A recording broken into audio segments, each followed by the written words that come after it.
할 수 있는 것은 즉각 순종하라라는 제목으로 하나님 말씀 증거하도록 하겠습니다. 앞장 51장을 보면은 두려움에서 벗어나라 하는 것이었습니다. 주로 핵심이 뭐냐면 생각을 변화시키고 기억을 되살리라 그런 뜻입니다. 그러니까 우리 머릿속에 생각 박스, 이렇게 생각 상자가 있는데 두려움으로 채우지 말고 하나님으로 채우면 된다는 거죠. 어제 표현에 의하면 기도하고 또 기도가 막히면 찬송으로 이렇게 가득가득 채우면은 두려움은 사라지게 된다. 그래서 생각의 초점, 기억의 초점을 두는 접근이었습니다. 52장은 이제 생각 다음이 뭐겠어요? 행동이죠. 생각만 하지 말고 행동으로 옮기면 기적이 나타난다. 행동을 우린 뭐라 그럽니까? 기독교에서는 순종이라 그러잖아요. 그래서 생각에서 행동으로, 또 다른 말로 하면 순종하라. 그러면 놀라운 일이 벌어지게 된다라는 것입니다. 우리가 말씀 앞에서 하는 일이, 말씀 앞에서 이순신 그랬잖아요. 이렇게 순종하라, 이렇게 신뢰하라. 할 수 있는 것은 순종, 우리 그걸 강조하는 장이에요. 할 수 없는 것은 맡기는 거죠. 신뢰하고 맡기는 것. 그런 파트가 있는데 오늘 특별히 순종에 집중하라, 이것을 말하고 있다라는 것입니다. 1절과 2절의 말씀인데 1절과 2절에 6개의 명령어가 나옵니다. 다 행동을 말하는 거예요. 그러니까 명령어로 나오는 게 뭐죠? 움직이라는 거예요. 행동하라, 액션을 취하라는 것입니다. 첫 번째는 깰지어다, 두 번째는 힘을 낼지어다, 세 번째는 옷을 입을지어다, 네 번째는 털어버릴지어다, 다섯 번째는 일어나 앉을지어다, 여섯 번째는 목줄을 풀지어다. 이렇게 계속 말씀에서 행동으로 옮겨라, 이걸 강조하고 있습니다. 1절과 2절 읽겠습니다. 시작. 시온이여 깰지어다 깰지어다, 내 힘을 낼지어다. 거룩한 성 예루살렘이여 내 아름다운 옷을 입을지어다. 이제부터 할례받지 아니한 자와 부정한 자가 다시는 내게로 들어옴이 없을 것입니다. 너는 티끌을 떨어 버릴지어다. 예루살렘에 일어나 앉을지어다. 사로잡힌 딸 시온이여 내 목의 줄을 스스로 풀지어다. 히브리 원문을 보면은 이게 동사가 굉장히 강조되어 있는데 다 명령어입니다. 6개의 명령어로. 그러니까 듣는 순간에 행동하지 않으면 안 될 것 같은 그런 압박감을 느낄 정도로 행동하라, 행동하라, 행동하라, 그런 내용이라는 것입니다. 깰지어다는 뭐죠? 자고 있다라는 전제가 있는 거 아닙니까? 잠잘 때 주로 뭐 하죠? 꿈꾸잖아요. 그러니까 꿈 그만 꾸고, 개꿈 그만 꾸고 이제는 깨서 움직여라, 뭐 그런 뜻이겠죠. 저는 어렸을 때, 지금은 꿈을 안 꾸는데 어렸을 때는, 그러니까 10대 때 꿈을 많이 꿨던 것 같아요. 근데 주로 무슨 꿈을 꿨냐면 저는 거의 도망 다니는 꿈만 꿨어요. 그래서 키가 컸다고 우리 어머니가 그러셨는데, 당시에 미국 드라마에 있는데 도망자라는 게 있었습니다. 일주일에 한 번씩 했는데 내가 안 빼놓고 봤거든요. 도망자. 여기 연세 드신 분들은 아실 거예요. 도망자 모르세요? 도망자. 내가 도망자예요. 그래서 맨날 어떻게 도망치느냐, 하여튼 TV에 나왔던 내용을 내가 재현하는 거예요. 내가 돼가지고 밤새도 도망만 다니는 거예요. 그래도 자고 나면 10cm 크고 막 이랬다고 막 도망만 다니는 거. 근데 깨고 난 다음에 제가 얼마나 허망했는지, 열심히 도망쳤는데 제자리예요. 자고 있는 그 자리야. 나는 밤새도록 도망쳤거든. 근데 깨보니까 자던 그 자리.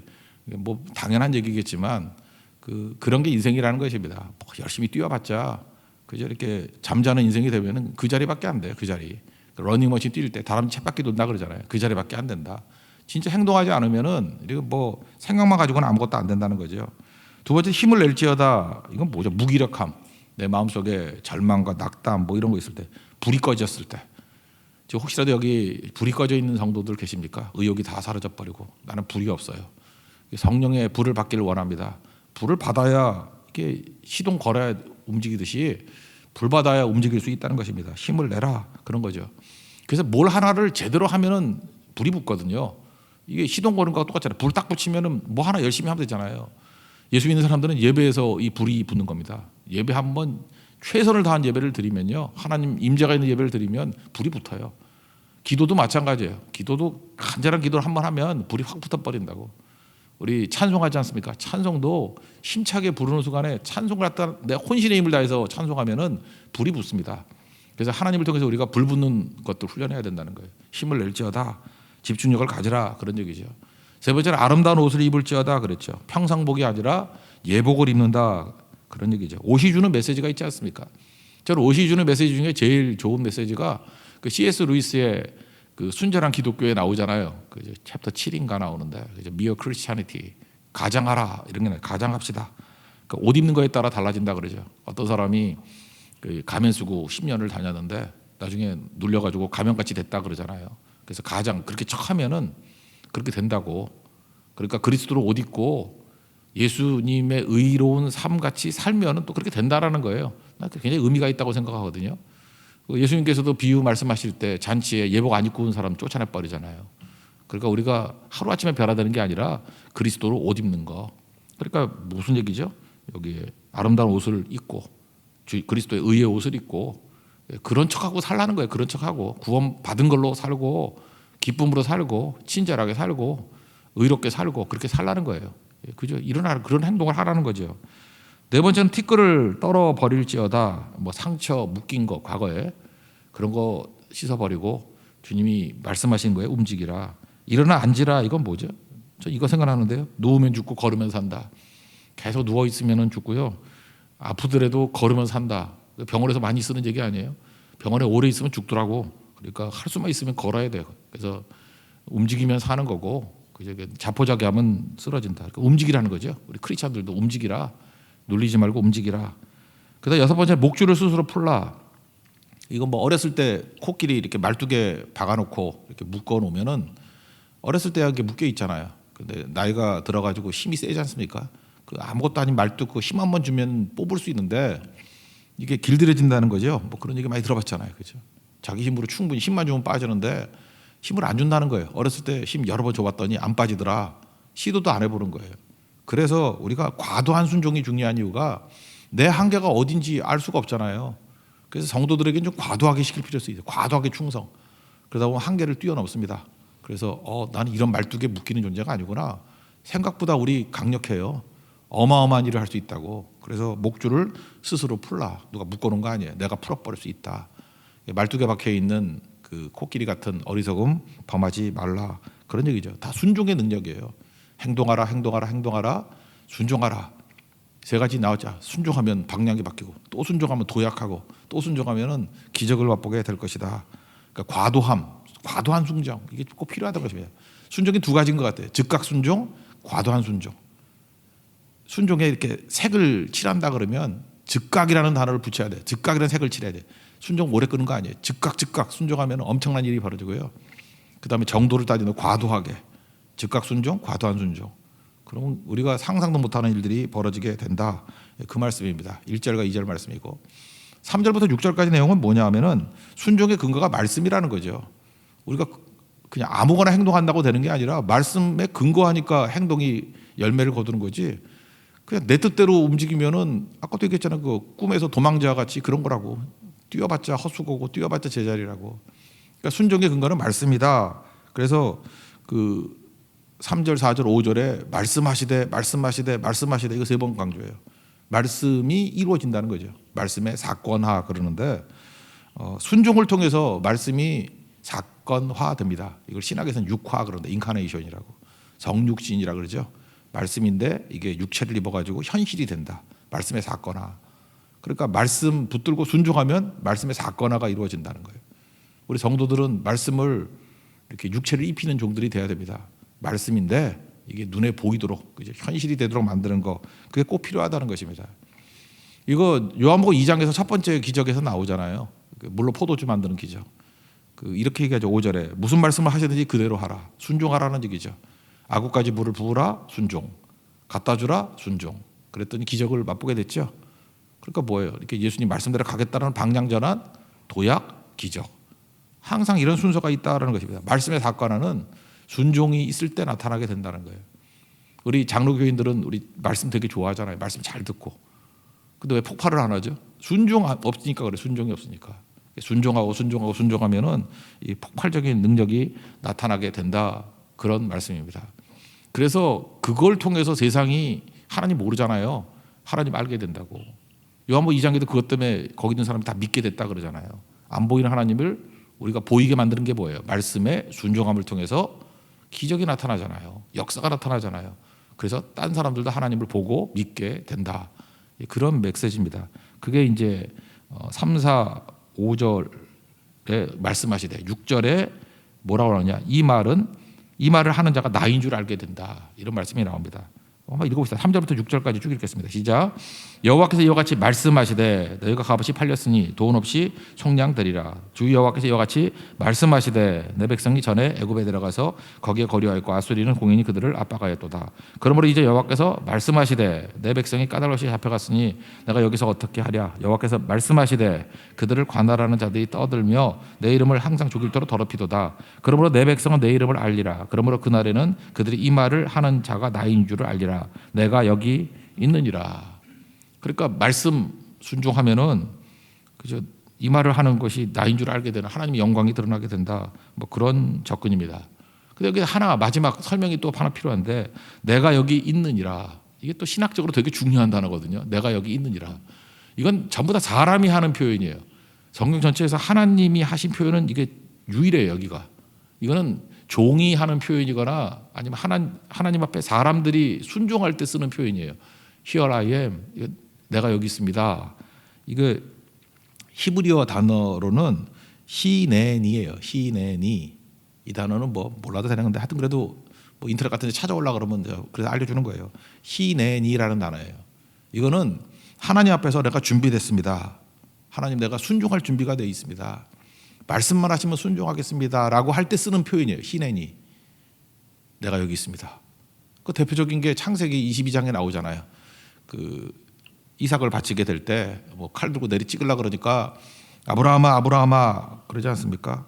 그럴 때 항상 순종할 마음이 돼 있잖아요. 그죠? 그때 아브라함이 뭐라 그래요? 내가 여기 있나이다.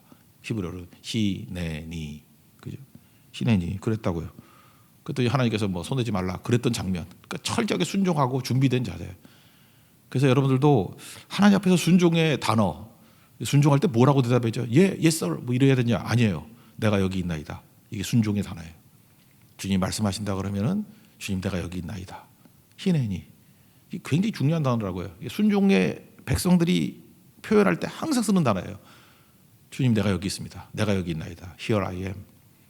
또 하나가 그 사무엘도 그랬죠. 사무엘도 그 뭐 어렸을 때 그러죠. 사무엘 3장에 나오나? 사무엘아 사무엘아 그랬더니 그 뭐 엘리가 부른 줄 알고 갔다가 그때마다 사무엘이 대답하는 게 뭐예요? 내가 여기 있나이다. 그 3장 4절에 나오잖아. 내가 여기 있나이다. 그 계속 세 번째 그러잖아. 세 번이나 내가 여기 있나이다. 그러니까 사무엘은 그때 자세가 뭐예요? 항상 순종할 태세가 돼 있다. 그럴 때 내가 여기 있나이다 그런다고. 여러분 기도할 때 하나님 앞에 내가 여기 있나이다 그러면 하나님 멀리 보낼 거야 선교사로. 그죠? 이렇게 진짜 그래요. 순종의 자세라고. 뭐 악올 골자 빈들에도 뭐 어디든 가겠습니다 그럴 때 그때 성경 표현이 뭐냐면 내가 여기 있나이다. 히네니. 내가 여기 있나이다. 이게 되게 중요한 표현이라고요.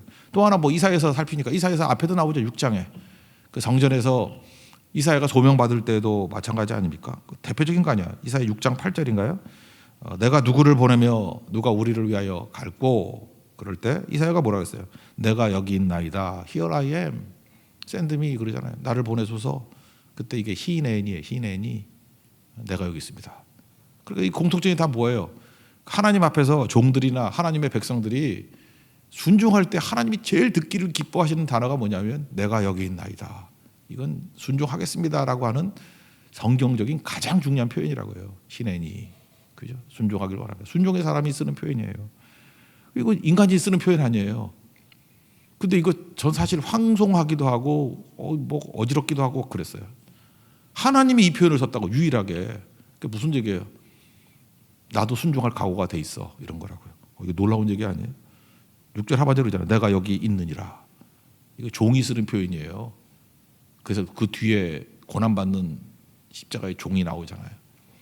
내가 여기 있습니다. 아마도 그 십자가 지실 때 예수님이 이 표현 쓰신 것 같아요. 내가 여기 있습니다. 내가 순종하겠습니다. 그러니까 하나님도 순종한다는 거 아니에요? 놀라운 얘기죠. 이 얘기를 연결시킨다 그러면 무슨 얘기죠? 말씀 앞에서 우리가 순종하면 하나님은 어마어마하게 겸손하게도 그래 나도 순종할게. 그러면서 뛴다라는 거예요. 또 바뀐 얘기도 되는 거죠. 하나님이 순종한다 그러시니 우리가 순종 못할 게 뭐가 있겠어요?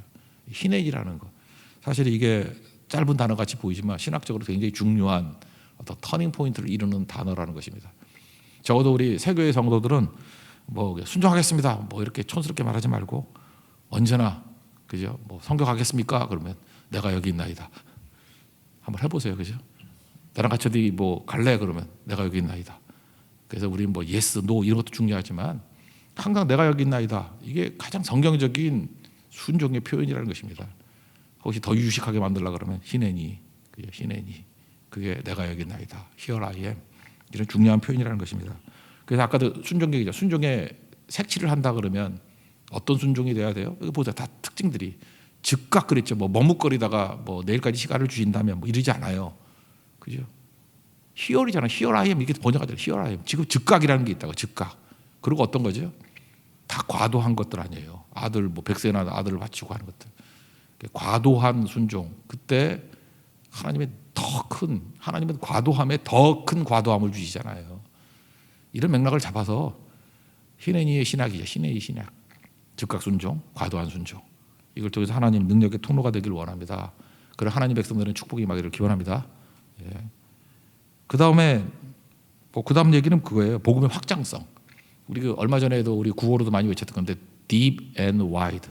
복음에는요 이게 깊어지는 게 있고 넓어지는 게 있다라는 것입니다. 그 특징은 뭐냐면 이 전승이에요. 전파되는 거. 그래서 지난주 뭐 야곱의 축복 얘기를 했잖아요. 야곱은 축복도 전승했고 복음도 말씀도 전승했고 믿음도 전승했다고. 그냥 있으면 힘이 없는데 전승하면은 힘이 생기고 전승하면 생명력이 생기고 전승하면 폭발력이 생깁니다. 그래서 자꾸만 전도해야 돼요. 전도하고 성교할 때 교회가 능력이 있는 거예요. 자전거도 달려야지 안 넘어지잖아요. 교회의 전승이 사라져 버리면 이건 죽는 거예요. 그러니까 여러분 신앙이 이게 비리비리하다 그러는 건 전승이었기 때문에 그래요.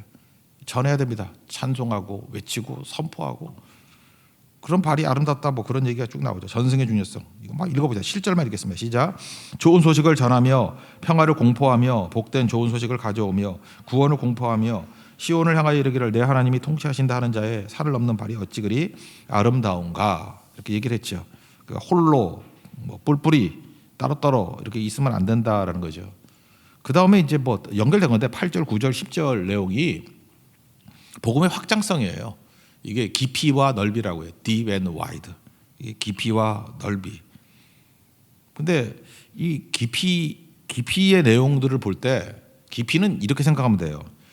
그 깊이가 뭘까? 그러니까 내 내면이 깊이가 아니라 가정의 가정. 이 깊이라고 얘기할 때 적용되는 성경의 내용들을 보면 가정이라고요. 이렇게 가정으로 깊어지라. 그러니까 여러분들 복음 전파가 깊어지는 것은 가정의 뿌리를 내리는 거예요. 요즘에 우리가 가정 예배의 중요성 얘기하지 않습니까? 이게 복음의 확장성 가운데 깊이예요. 깊이 있는 확장. 이게 가정 예배라고 가정의 복음이 증거되는 거. 예를 든다 그러면 다니엘을 한번 보십시오. 다니엘이 다니엘 뭐 이렇게 핍박당하는 거 나오잖아요. 근데 뭘 핍박하죠? 가정에서 기도하는 거를 핍박하는 거예요. 다니엘 6장 10절을 보니까 뭐 이렇게 도장 찍어가지고 30일 동안 뭐 왕외에는 뭐 기도도 못하고 예배도 못하게 하잖아요. 자기 집에 돌아가서 집이에요. 윗방에 그러니까 다락방에 올라가서 하루에 3번씩 기도했다. 그런 얘기가 나옵니다. 그러니까 신앙은 어디서 깊어지느냐? 우리 교회는 중심이에요. 교회에서 신앙생활의 중심이 교회죠. 그러면 교회가 센터고 교회는 센터예요. 신앙생활할 때 3가지가 있잖아요. 교회, 집, 직장. 이 3가지가 있는데 교회는 센터. 집은 뭐냐면은 깊어지는 곳이에요. 그래서 반드시 신앙의 깊이가 있으려고 그러면 집에서 예배를 드리거나 집에서 기도하는 시간이 있어야 돼요. 여러분 집에서 기도하는 시간이 있습니까? 그거 없다 그러면 지금부터 여러분 집에서 기도하는 시간을 꼭 가지십시오. 그게 여러분들 윗방, 다락방이 되든지 뭐 그거 정 없으면은 뭐 그냥 식탁이 되든지 그것도 없으면 어디 구석에 그냥 자기가 또 기도하는 자리를 마련해 두라고요. 그래서 집에서 기도하고 집에서 신앙생활하는 거 이게 중요한 거예요. 이게 깊어지는 길입니다.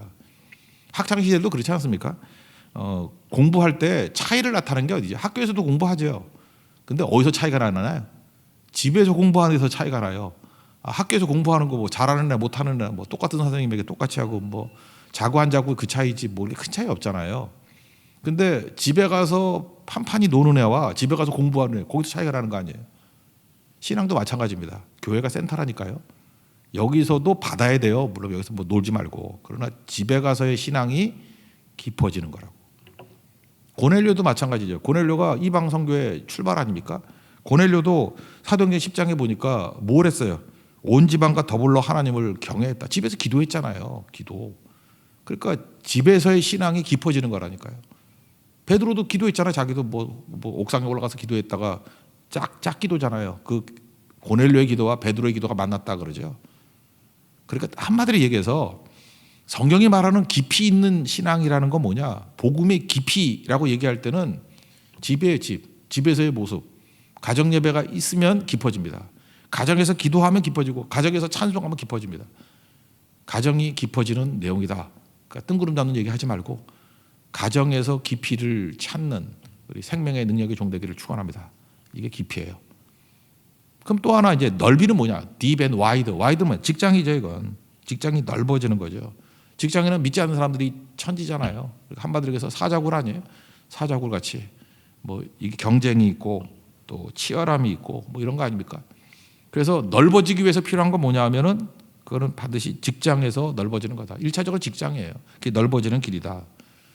애틀란타에 가면은 뭐 유명한 교회도 많이 있지만 제일 침례교회라고 원래는 그 찰스 스탠리 목사님이 유명해요. 근데 제가 젊었을 때 많이 다녔었는데 애틀란타 그때 그 아들 앤디가 이렇게 뭐 젊은이 사역을 많이 한다 그래서 저도 뭐 찾아보기도 하고 만나기도 하고 그랬었다고요. 근데 뭐 서양 사람들이 동양 사람 나이 잘 모르듯이 난 이분 되게 젊은 분인 줄 알았어. 근데 다시 앤디를 찾아봤더니 저하고 동갑 정도 된 줄 알았는데 58년생이더라고. 하여튼 애틀란타에서 젊은이 사역 되게 오래 하셨던 분이에요. 근데 이분이 좀 어려움을 좀 당했던 적이 있거든. 앤디 스탠리가. 그래서 제가 어떤 그 글들을 보니까 그런 얘기가 나오더라고. 젊은이 사역하다가 큰 어려움에 처하게 되었습니다. 그러니까 낙담을 했죠. 근데 그 아버지가 양육했던 어떤 할머니래요. 할머니, 우리 같으면 권사님이겠지. 앤디가 아들 같으니까 너무 어려움 당하니까 위로하러 찾아왔어요. 낙심하고 쓰러지니까. 그러면서 뭐 큰 것도 아니고 엽서 정도 크기의 그 루벤스 그림을 하나 들고 왔대요. 그게 뭐냐 하면은 사자굴 속의 다니엘. 뭐 다 아는 얘기죠. 그래서 그림을 보여주면서 뭐가 보이니? 낙심했으니까 뭐 그냥 보이는 대로 얘기하는 거죠. 뭐 사자니까 사자 보입니다. 뭐 보이니? 뭐 다니엘이 보이네요. 또 뭐 보이니? 그때 위에 빛이 나오거든. 빛이 보입니다. 그때 그거밖에 안 보이니? 더 중요한 메시지 하나 안 보이니? 그러더라는 거예요. 모릅니다. 그랬대 자기는 앤디는 끝까지. 그때 그 할머니가 말씀하시기를 다니엘의 시선을 잘 봐라. 사자 쳐다보는 게 아니라 하나님 쳐다보고 천장 쳐다보고 있지 않냐. 사진 한번 보여주세요. 이 그림 뭐 많이 보셨죠? 나는 이게 왜 유명한 그림인지 모르겠어. 이상하게 보이는데, 그죠? 여기서 할머니 얘기가 이 앤디가 사자가 보입니다 아니라는 거예요. 그죠? 이 다니엘입니다. 뭐 그게 중요한 거 아니야. 빛이 그것도 중요한 게 아니야. 여기 잘 보세요. 다니엘 눈이 뭘 쳐다보고 있어요? 하늘을 쳐다보고 있잖아요. 네, 됐습니다. 이 말씀을 듣고 이 할머니 말씀을 듣고 이 앤디가 힘을 얻었다 그러죠. 그래서 참 이분 설교 가운데 이 얘기 되게 많이 나와요.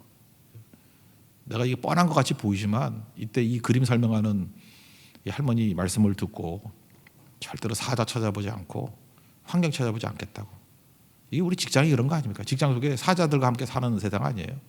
그죠? 우글우글한 사자들. 그 쳐다보면은 낙심하고 힘들고 어렵잖아요. 그죠? 그다음에 환경도 지금 굴 아니 굴, 사자굴에 떨어져 있는 거. 근데 하늘을 쳐다보는 거죠. 하나님께 모든 시선을 맞출 때 일어서게 되더라. 하나님께서 우리에게 원하시는 게 바로 이겁니다. 넓어진다는 게 다른 게 아니에요. 우리가 선교도 그렇고 직장도 그렇고 선교 상황이라 그러잖아요. 거기에는 믿는 사람이 없거든요. 굴이거든요. 사자굴 같은 곳이거든요. 거기에 우리를 왜 신겨놨을까요? 우리는 거기서 맨날 얘기를 하는 것이 그냥 고난에서 벗어나게 해달라. 그냥 어쩌면 이 굴에서 나를 이렇게 고생시키느냐 이게 아니고 주님께서 거기서 하나님 쳐다보는 그 사람을 심어두기 위한 거라고요. 어둠 속에 빛을 심어주기 위해서. 여러분 삶 속이 사자굴 같은 현장 속에 계시죠. 일터나 직장에서. 그때 하나님 바라보십시오. 그게 와이드입니다. 넓어지는 거. 선교지 가서도 우리 막막하지 않습니까? 뭐 할 게 그렇게 많이 있나요?